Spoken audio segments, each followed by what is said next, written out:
Hello and welcome to News of the Hour on youtube.com/NDTV. I'm Ankita Mukherjee and today we're going to be focusing on India's response to the coronavirus outbreak, specifically with regard to the evacuation of Indian citizens from Wuhan. Now, Wuhan in China has been the epicenter of this deadly viral outbreak, and as many as 325 Indians, mainly students, have now been stranded in Wuhan for the last several days since the news of the coronavirus outbreak became a headline. So what else do we know right now? Well, the WHO, the World Health Organization, has now declared Wuhan a global, coronavirus, a global public health emergency. And that means that it goes beyond China, it goes beyond China's immediate neighborhood. This is something that now needs a coordinated global response, according to the WHO. Here in India, as you know, screenings have begun already, and thousands of people who are coming in from China have been screened at all international airports in the country. But right now, India's response to coronavirus has gone a step further.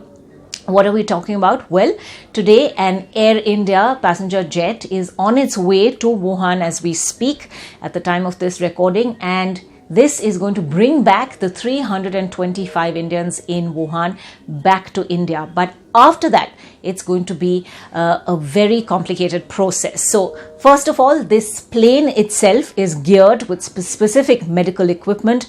The crew, the Air India crew, which has always really lived up or risen to the occasion when there has been a crisis evacuation necessary, is going to go in full medical gear. They will be in protective overalls and masks and gloves, and even then their contact with these students who they are evacuating is going to be very, very limited. So in fact, food, water, other supplies are going to be placed for these students on the plane, on the seats of the plane, and there's going to be minimal contact between the crew and these students who are coming back. What happens once they come back? Well, it's a very detailed, it's being talked about as a full-fledged mission by the Army and by the Armed Forces Medical Services. So upon their arrival in India, they're going to be screened at the airport by a joint team of the Airport Health Authority, the AHO, and the Armed Forces Medical Services. And individuals who are suspected to have a strain of the virus are going to be immediately shifted off to what is known as the isolation ward at the base hospital of Delhi Cantonment, or BHDC. Now, during the screening, students are going to be classified into three separate groups. The first group will consist of suspected cases. Now, what do we mean? Now, these are individuals who have actual symptoms. This could be fever, this could be cough, this could be respiratory diseases, and they will be transferred directly to the base hospital of Delhi Cantonment. What happens to the second group? Now, the second group will be classified as close contact cases. Now, what are close contact cases? Well, they have come in contact with somebody, either somebody who, a Chinese person who shows symptoms, or they've been to an animal and seafood market in the last 2 weeks. Why?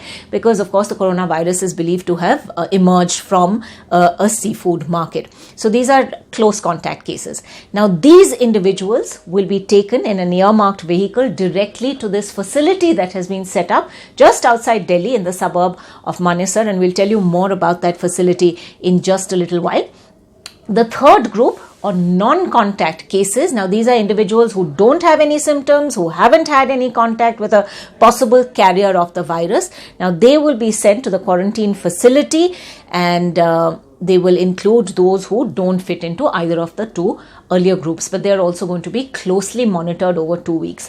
What happens in those 2 weeks? Well, if they don't show any signs or symptoms of the viral, they're going to continue to be monitored, they're going to continue to be tested. If there are 2 negative test results that come up, then post 14 days, they can in fact go home. But even then, these students are going to be kept under close scrutiny by state and district authorities, and they'll have to keep reporting or keep going for medical checkups as and when necessary. Now, while they are at this facility, and I want you to zoom in and take a look at this picture.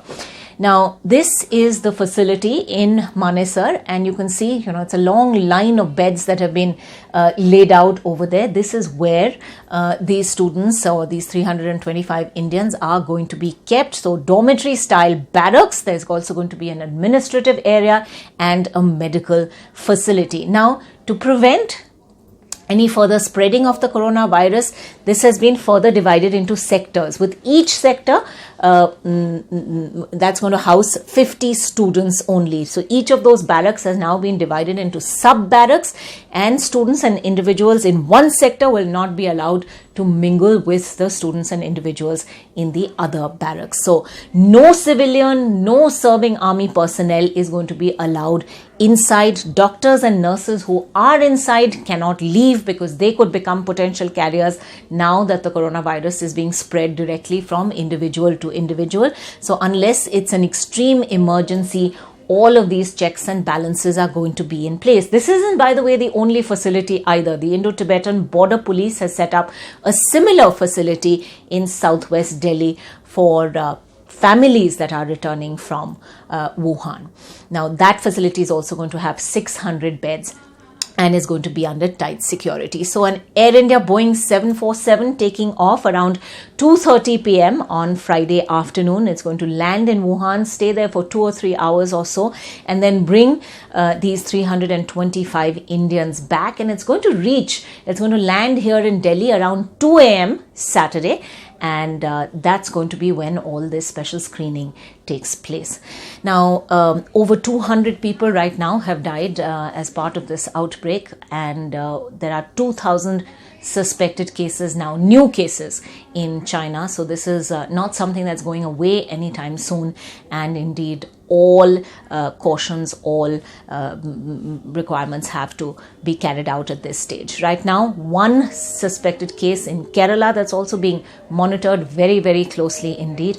We'll continue to get you all the latest updates on the coronavirus outbreak and India's efforts to prevent any spread of it. Thanks for watching.